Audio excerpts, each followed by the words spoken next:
What is up, Steelers Nation? Thank you so much for jumping on to another episode of All Steelers Talk. I'm Noah Strackbine, joined always by my main man, Steven Thompson. Find us on youtube.com/All Steelers Talker. Subscribe anywhere you get your podcast. The Pittsburgh Steelers, they're 7-5, but they host the New England Patriots on a short week, Thursday night, prime time football.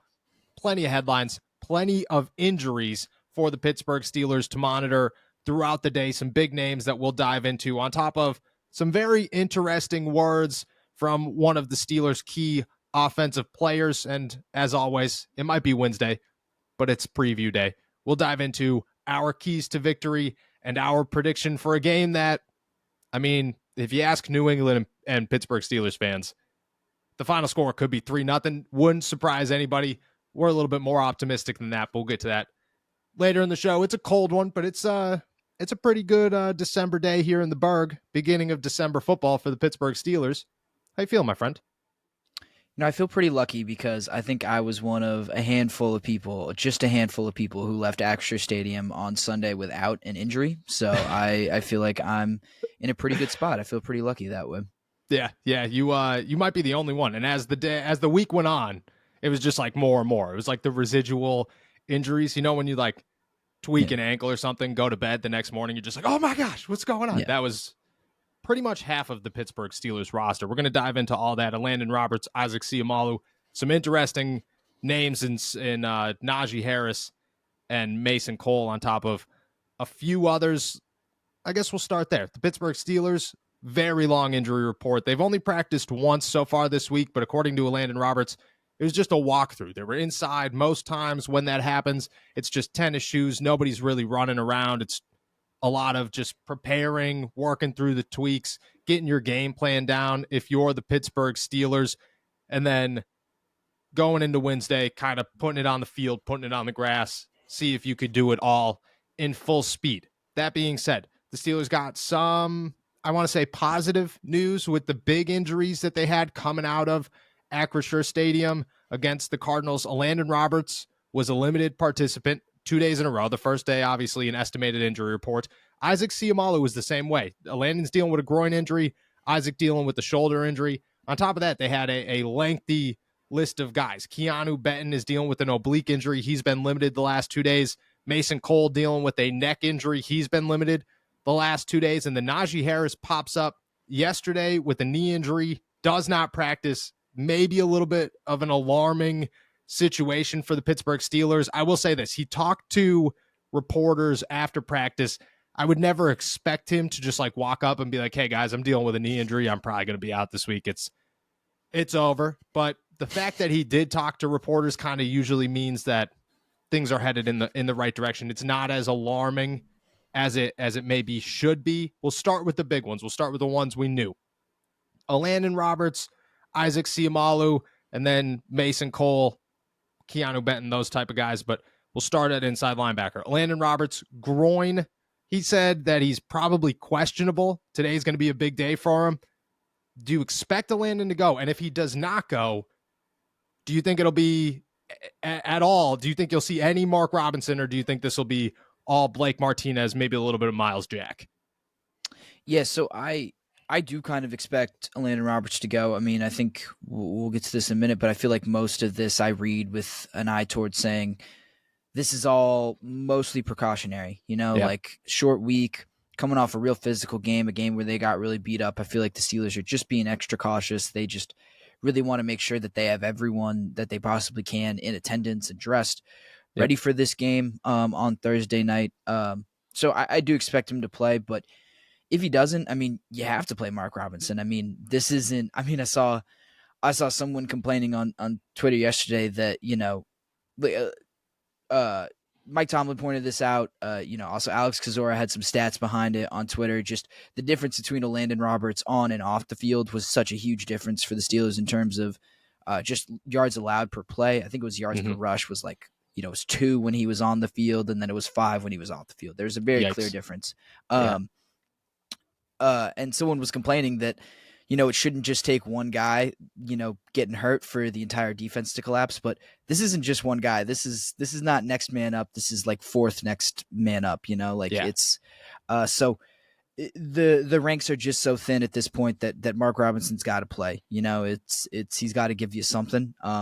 There will be, Mike Tomlin made sure to point out Blake Martinez, Michael Walker, guys like that. But Mark Robinson just has to be part of that group, especially considering that he's one of the few guys who's around, who's been in the system for a while, for multiple years now.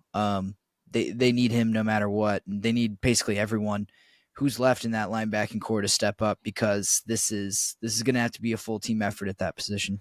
Yeah, it's concerning if Mark Robinson takes the field for a lengthy amount of time at all. I mean, no matter what the situation is, but that's where the Pittsburgh Steelers are. I kind of agree. There's a part of me that thinks Landon Roberts is going to play.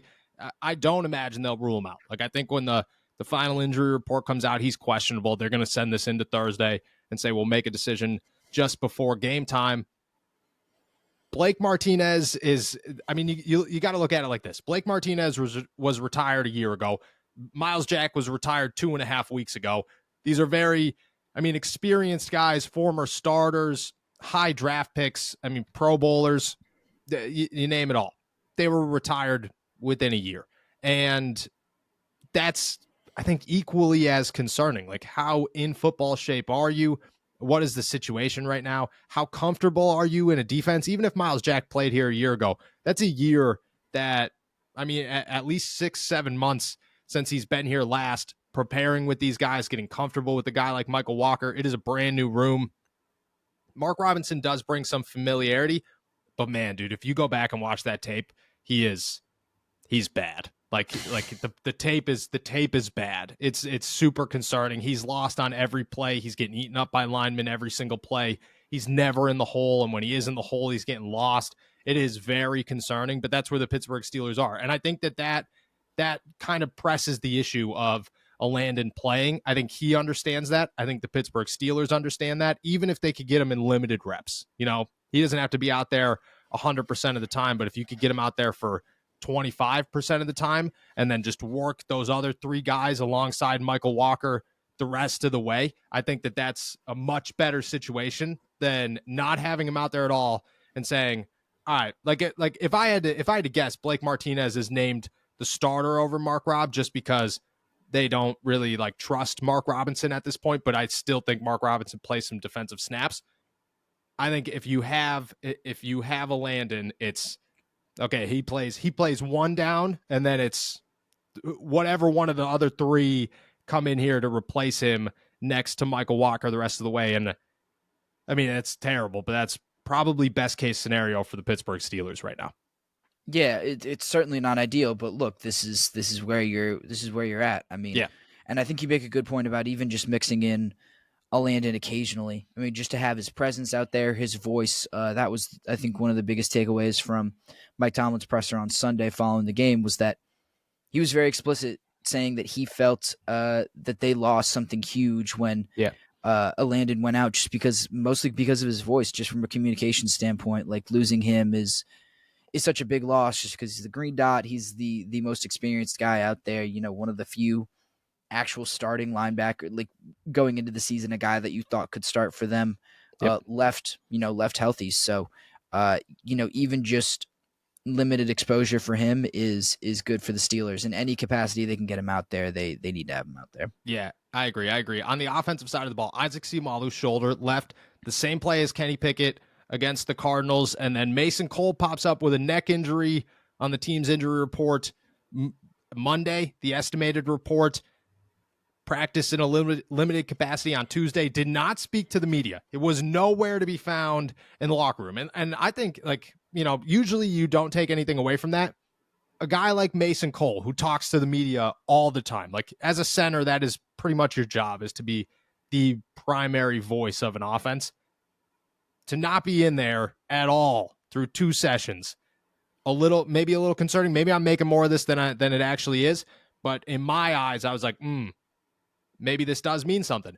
If both of those guys do not go, the Pittsburgh Steelers will be looking at Nate Herbig and rookie Spencer Anderson as their backups. The big question here, obviously, who starts at center, who starts at guard? If you had to pick it, let's just imagine hypothetically both of these guys are out.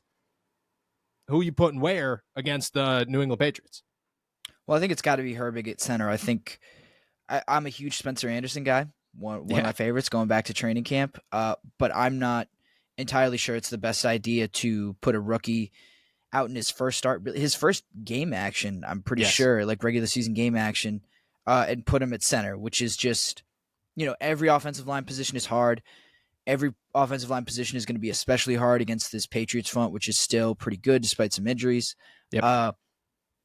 Give him less to worry about if you're going to have to put him out there, and I think guard gives him less to worry about than center, where you've got to communicate a lot. You got a lot of different responsibilities in addition to just blocking. So I'd say give Herbig that position right there. Well, Spencer Anderson takes that guard spot would be how I would approach it. Yeah, I agree. I don't think you could put a 7th-round rookie at center.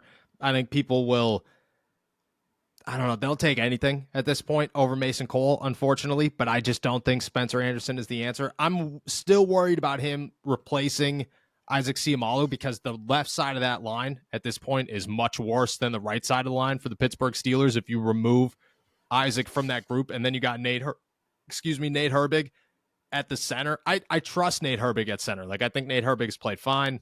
He's not a natural center, but I think he could play there without any issues. Do you think that Mason Cole not starting, do you take anything? Do you listen to the fans at all? Or do you just take, Eddie Faulkner said it yesterday, we're not really worried about Mason Cole rolling snaps back to the quarterback, even if it does cost us in key crucial situations against a 2-10 Arizona Cardinals team. Do you think there's any shot that Mason Cole missing a game could be, the beginning of a change at center for the Steelers? I'm probably not. Eddie Faulkner saying that is pretty, because the other thing is Mason Cole wasn't rolling snaps back there. He was shooting them over people's heads. Like, it wasn't a. No, the second one was, both of them were at his feet. Oh yeah, okay. Oh wait, you're right. You're right. But either way, like, bad snaps should concern you. And I kind of have in my notes. It's like, okay, yeah, Mason Cole might not play on Thursday. How much does the center's position really? How much does the center play really take a step back? Even with, like you said, Nick Herbig, who's not a natural center, or even Spencer Anderson in there. Like, yep. I don't know. It's not just the snaps too. It's Mason Cole, like, blocking his own teammates, like, just completely whiffing on on like certain block. Like, he has not been very good this season. And so I don't know. Like, I think it would take a lot for Nate Herbig, excuse me. I always get those guys mixed up. But for him to overtake Mason Cole as center, because quite honestly, if it hadn't happened by this point, why would it happen now? True. But yeah, I don't really see this. It would take something pretty significant, I feel like, to force the Steelers' hand to make that switch, and I just don't know if that's going to come, especially this week. What if they go out there? New England's defense is good. What if they go out there and they rush for 200 yards? Mitch has a good game. There are no sacks, zero. Like, Nate lights it up. Is there any situation? Is there an ideal situation where it does happen? The consideration is at least there. Yeah, sure. If they completely dominate this game offensively, I think that's some good evidence to say, well, hey, maybe you should think about this. But it's got to be a specific kind of dominance, like you said. Like, it's got to be running for 150 or more yards. It's got to be no sacks. It's got to be, when you turn on the film, you got to be able to see that Nick is doing his job every time, and he's being real solid. That it's not that you got to be able to isolate him in that scenario and say, okay, he's been kind of a linchpin for this. It's got to be pretty clear there, or else I feel like they're just going to stick with the guy that they know and that they clearly like. Yeah, I want to say I agree. I think I do agree. I think at this point, the outcome of this game determines a lot, but I also think that this could set up, it doesn't have to be an instant change. And I'm a big Mason Cole, like, person guy. I think he's a super cool dude. Yeah. I wish he was better at the position because I actually enjoy him as a person. I think that if the Steelers don't have, if Isaac starts, that's the biggest thing here. Because if Spencer Anderson starts, I expect some hiccups. I don't expect this to be a smooth game whatsoever. But if Isaac starts, Mason does not. Nate Herbig has himself a day. The offensive line looks real good. There are no issues at center.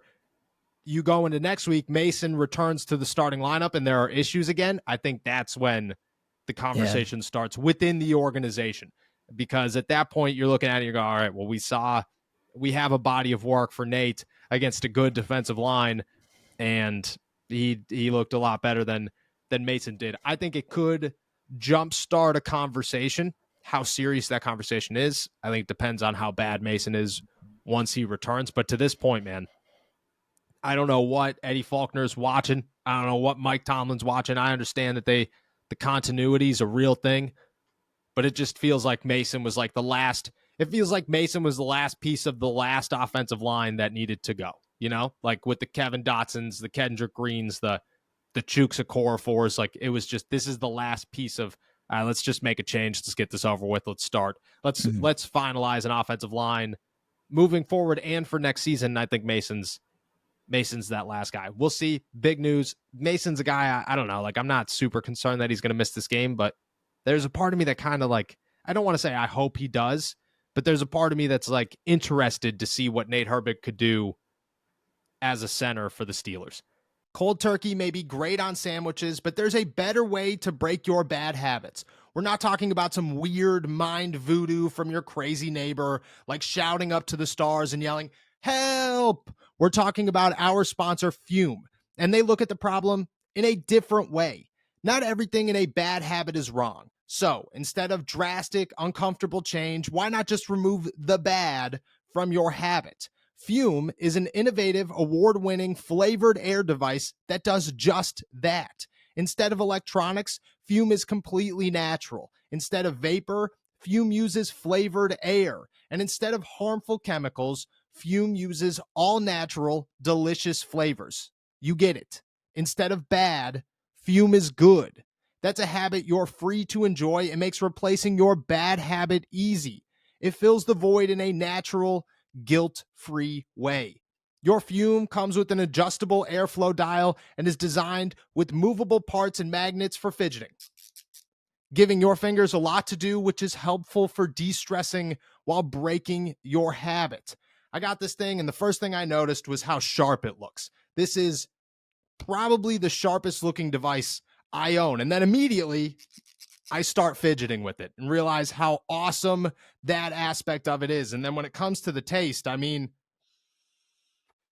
you can't beat the cool, crisp mint flavor. It's easily my favorite, and I haven't put this thing down since I discovered it. Stopping is something we all put off because it's hard, but switching to Fume is easy, enjoyable, and even fun. Fume has served over 150,000 customers and has thousands of success stories, and there's no reason that can't be you. Join Fume in accelerating humanity's breakup with destructive habits by picking up the Journey Pack today. Head to tryfume.com/allsteelerstalk or scan the QR code and use code allsteelerstalk to get 10% off when you get the Journey Pack today. The Fume Sealo launched last November, and you can upgrade your Journey Pack to the Sealo to enjoy the premium walnut barrel and onyx black coated mouthpiece that has a smoother finish and still get 10% off. That's tryfum.com and use our code AllSteelersTalk to save an additional 10% off your order today. The last big one, Najee Harris knee injury. Missed yesterday's practice, came out of nowhere. I mean, are we concerned about this? Is this something that you take seriously and say there's a possibility he maybe isn't able to go on Thursday night, or are you just not worried about it? This is precautionary. Knee injuries happen all the time to running backs. Well, yeah, I'm not particularly worried about this, especially because he didn't leave the game on Sunday. It popped up not even on Monday when they did kind of their initial evaluations of people. I doubt he did anything on Monday to really, screw up his knee in any significant way. So yeah, I kind of take it as a precaution. I think they just have seen this guy take a ton of hits, and they are, of anyone on this roster, anyone on this injury report, Najee's one who can. He's not old enough to take, a Pat Pete or a Cam Hayward Veterans Day off, but I think this is essentially what that is. It's a little concerning that he wasn't able to even be limited in a walkthrough, but I'm still not very concerned about it at all. And I think he'll be in the lineup and he'll be good to go on Thursday night. Yeah, I agree. Is there a part of you that is curious what Jalen Warren could do with an entire backfield to himself in a game? I wouldn't say curious because I feel like I know what he can do. Like I feel like he'll play pretty well. Like Yeah. just because like that guy doesn't like negative plays just don't happen when Jalen Warren touches the ball. Like and No, I think never.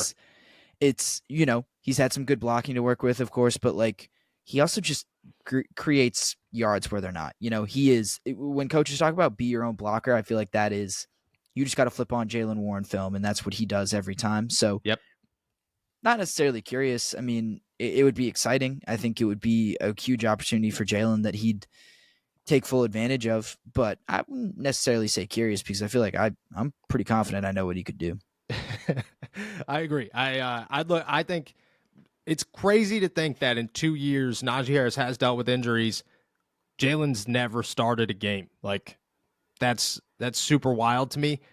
This would be an opportunity. Like it's not like Anthony McFarland's in the lineup anymore.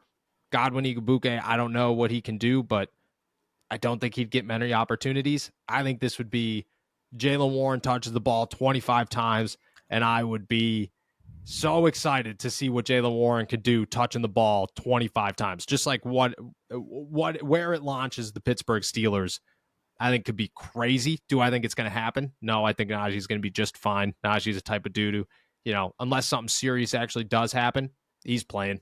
We've seen this guy do crazier things and deal with crazier moments and be totally fine. But that being said, like, if he is dealing with a knee injury, maybe it limits him in the game and you see a little bit more Jalen Warren. I don't know. It's still not the same as a start. Jalen touching the ball 25 times would be. I don't even know what the stat line would be, but I would imagine it'd be nuts. Like I could see 25 times. There's a part of me that says Jalen Warren touches the football 25 times against any defense. Like you're pushing 200 yards. You're real close to 200 yards on that day, plus at least a touchdown. I just think it could be nuts. The worst case scenario for Najee Harris. Najee does not want that to happen at all. He needs to be out there because Jalen could surpass him in one performance. Okay, but I mean, Najee's having a really good season. Like he is. Even in a way that we maybe didn't expect. Like I don't have the stat in front of me. I should have looked it up, but he's among the league leaders in like explosive runs of 15 or more, or 20 or more yards. Like I don't think any of this should be interpreted as like, Najee stinks or anything. Like I hope he plays and like he's an integral part of that offense. So, like I think I would be. Excited to see what Jalen can do, but I don't think they lose anything by having Najee take those touches too. No, I don't think they lose anything, but I do think that it flips the switch or the script of who gets the first and second down runs, who gets the third, who gets the short yardage, who gets the longer yardage. I think that could play a role. Just because, I mean, dude, if you can't deny, like, not even if Najee is very good right now, it'd be so hard to deny if Jalen just went out there and just lit it up. And at that point, you're just looking at it like, I don't know. Najee's tied for first with 20 plus yards. He's got 7 on the season. That's crazy for a guy that we don't think of as like fast at all, like or explosive like, at all. At all. We literally came into the season, and even for the first couple of games, are just like, all right, well, Najee's got to average more than 4 yards a carry. Well, he's done it 7 times, rushed for 20 plus yards. So good for Najee. I think I agree with you. Najee's not going it. Like they're not benching Najee Harris, even if Jalen just had himself a day. All right, that rounds out the injuries. Pittsburgh Steelers, big day ahead of them. Final injury report will probably drop around like 4 p.m. on Wednesday. So make sure that you're keeping up with that. Allsteelers.com. Obviously, Deontay Johnson had some very interesting words about the Pittsburgh Steelers when he spoke to the media yesterday. That is definitely something we got to talk about. This is what he said when asked about, the Cardinals. Did they overlook the Cardinals? How do they really feel? Quote, I felt like that the whole week. Once we got out there, I felt like something was different. We weren't at our best. I feel like we just took them lightly. We can't come in on Thursday with the same mindset. We're going to be fine. We're going to move past it. He obviously, believed everything was good. You said it before we got on here. We were talking about, the Browns versus the Arizona Cardinals loss. Which one was worse? You said the vibes after Arizona seemed a lot better than the vibes after Cleveland. I agree with you. Still, to hear that they took that team lightly, like, what were your thoughts? How concerning is it? Does it worry you, or does it make you more confident for Thursday against the Patriots? I mean, I don't know if it makes me more confident, but I do think it's a wake up call that maybe they didn't need. I think we went into the Yeah. Cardinals game and we talked about it a little bit, but like I had people telling me the Cardinals game was a trap game for the Steelers, and I was like, man, this team is not good enough to have earned, it feels weird to say earn a trap game, but like to have Yeah. earned that status, that designation of a team that could fall into a trap. Like you should not be getting trapped given the way the Pittsburgh Steelers have played this year. So um it's disappointing for sure. Like it's surprising, and it's just interesting that there is kind of, I'll call it a split opinion developing among the team. Like Mike Tomlin doesn't think that they took him lightly. I don't think TJ Watt said they didn't take him lightly. Cam Hayward said they didn't take him lightly. I believe Mitch Trubisky said they didn't take him lightly either. But I think those are some pretty media savvy people, like Yes. those are guys who've been around the block. They know how to speak to media. They know what kind of messages need to be out there versus not. I think Deontay Johnson and Jalen Warren, who also kind of echoed this sentiment, are not necessarily less media savvy, but they kind of speak their mind. They say Yep. what's in their head. They don't really filter themselves a whole lot for better or worse. And so and the thing is, even if one or two guys says it, then it's a thought that exists within the offense. Like and these are Yep. two guys who are major contributors to the offense. So it's definitely extremely concerning, just because it's like, wow, a game where like, I know the 500 or the 400 yards, excuse me, was a big deal last week, or 2 weeks ago now, I guess, but you still scored 16 points and you beat a backup quarterback. Like that you in no way kind of, like I said, earned the right to call this a trap game or to say that you are demonstrably better than this team, even if that's what the record indicates. And just when you saw the results on the field, I think everyone could kind of feel like my biggest takeaway was that they just looked unprepared. And Yep. so to come out and be like, yeah, we were kind of unprepared is, I don't know, it's alarming to watch something unfold on the field, develop an opinion about it, and then have that opinion confirmed by the players themselves. Yeah. I think the Steelers, at least some of them, but I'd say a good chunk of them, outside of Cam, outside of TJ, obviously, I think especially on the offense, there was probably the same belief, the same thoughts, the same hope and optimism and excitement that there was outside the locker room inside of it. We sat here, we talked about, oh, the Steelers are back, they're contenders, this is real, this is crazy. Fans were losing their minds over 400 yards. Like it was a wild week for the Pittsburgh Steelers. The excitement could not be higher for the Steelers, hasn't been higher in like 2 years. That was the most exciting Monday morning. Scoring 16 points and having 421 yards was the most excited Steelers fans were about the Steelers offense in 3 years. That's how big that day was. And I think inside the locker room, they took it the same way. They said, yo, we're back. This is real. We are here. It's over. It was Canada. That was the issue. We're about to explode onto the scene. Arizona comes to town. They're preparing their butts off because Arizona's a bad team. They're still an NFL team. They're still going to work. Nobody in that locker room's tanking. Nobody's looking for the Caleb Williams draft pick. They're looking to win football games, and they're preparing as if they have to beat the Pittsburgh Steelers. The Steelers are over here just excited and thinking like they're on top of the world. I think that it's a very true and real possibility that they did overlook the Arizona Cardinals. And I don't know the big question with this is, does it fall on Mike Tomlin?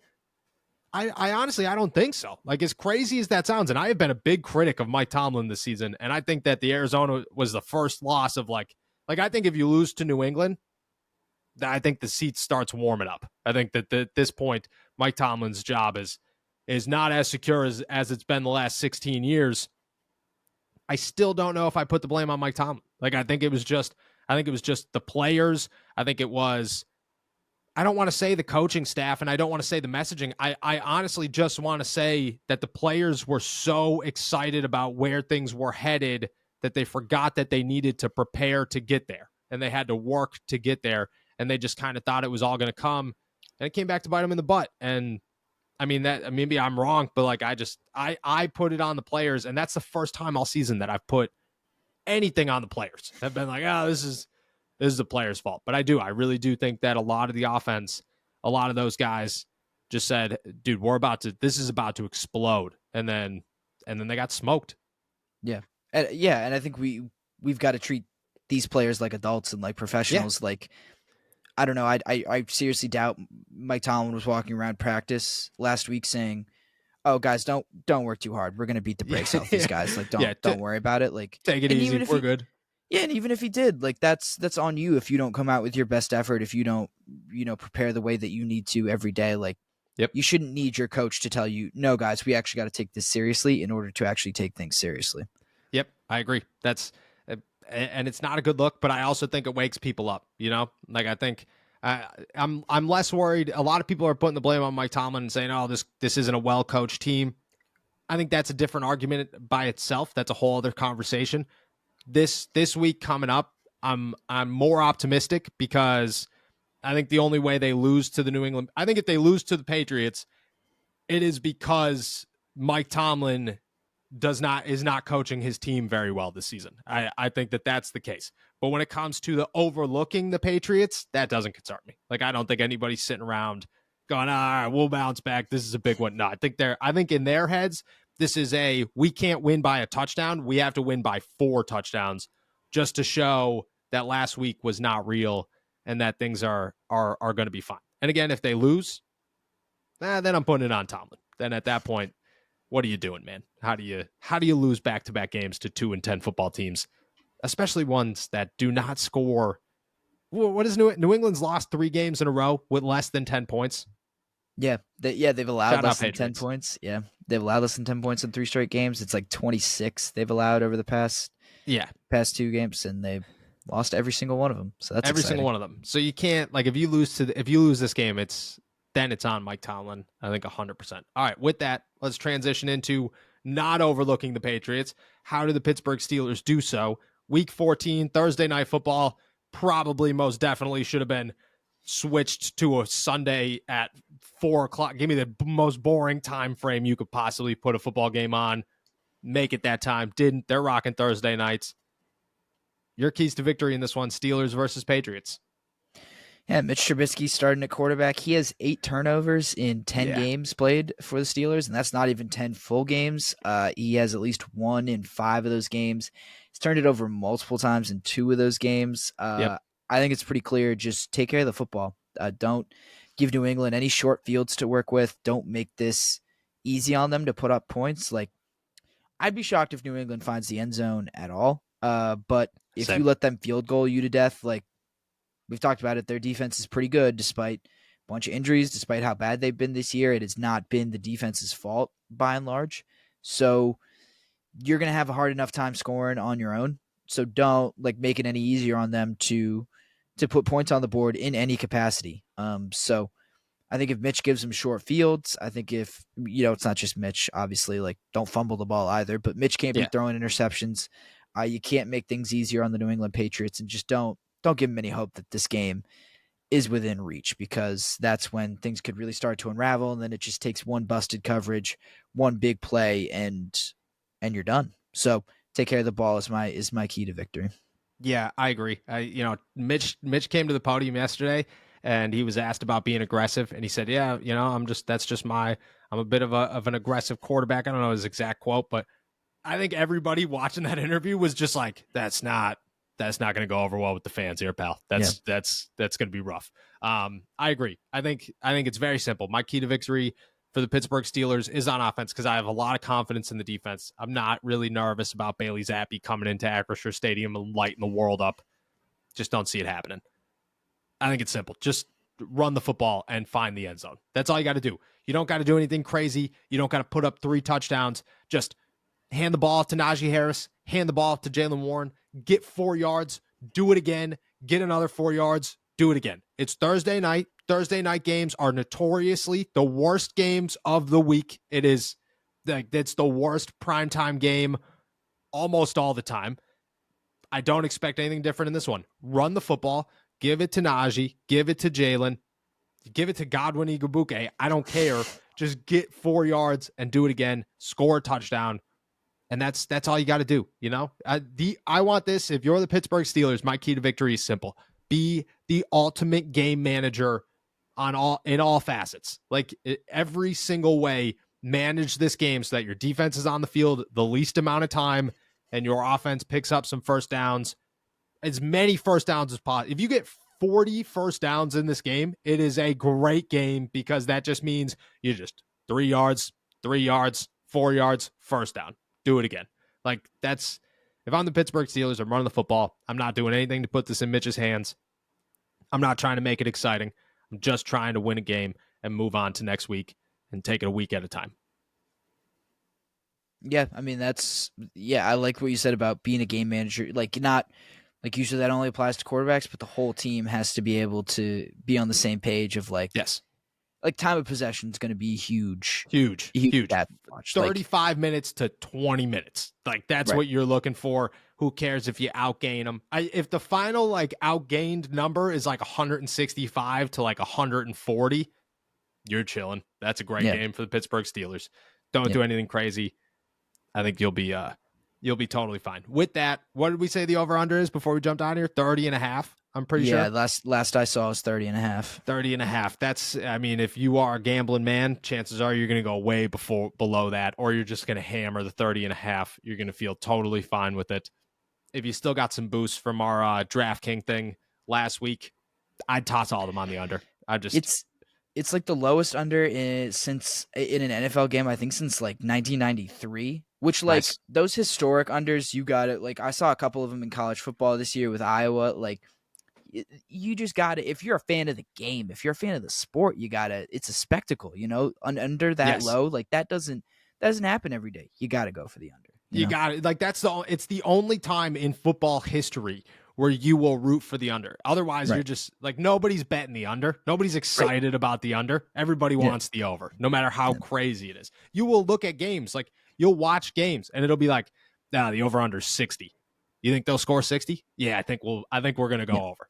Just because you're I'd rather root for touchdowns than no touchdowns. This one, I agree. You're rooting the over all day if you're a football fan. With that said, week 14, historic low. Pittsburgh Steelers, New England Patriots. Mitch Trubisky versus Bailey Zappi. Lighten up the scoreboard here. What's your score prediction?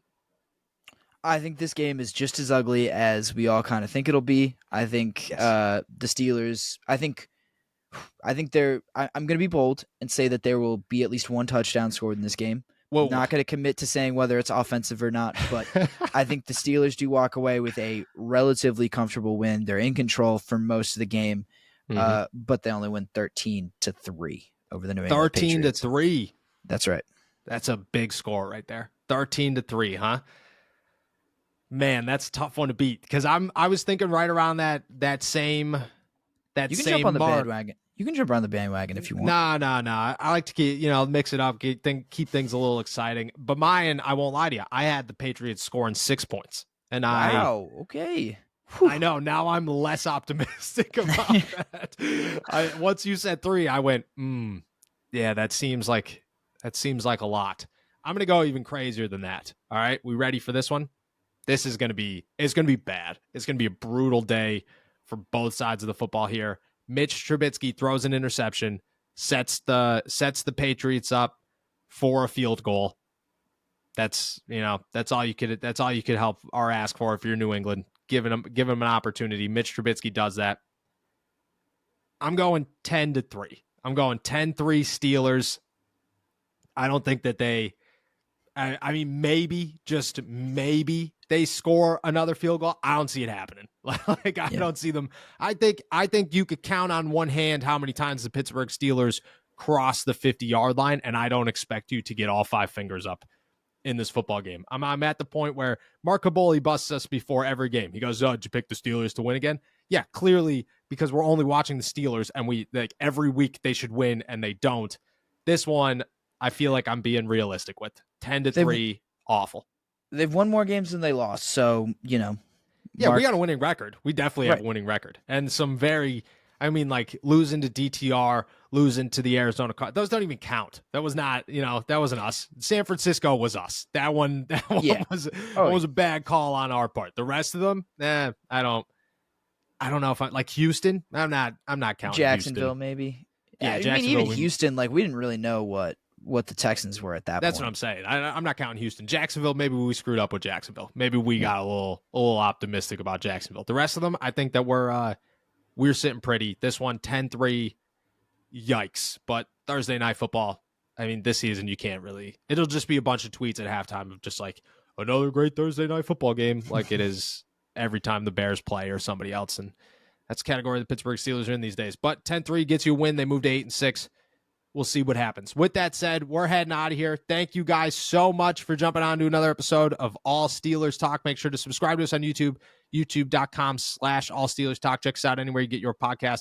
And as always, find all of our work at allsteelers.com and our pit coverage at insidethepanthers.com. We will be back on Friday to recap hopefully what is more than a 10-3 or 13-3 ball game for the Pittsburgh Steelers. Enjoy another beautiful day in the Berg. Peace.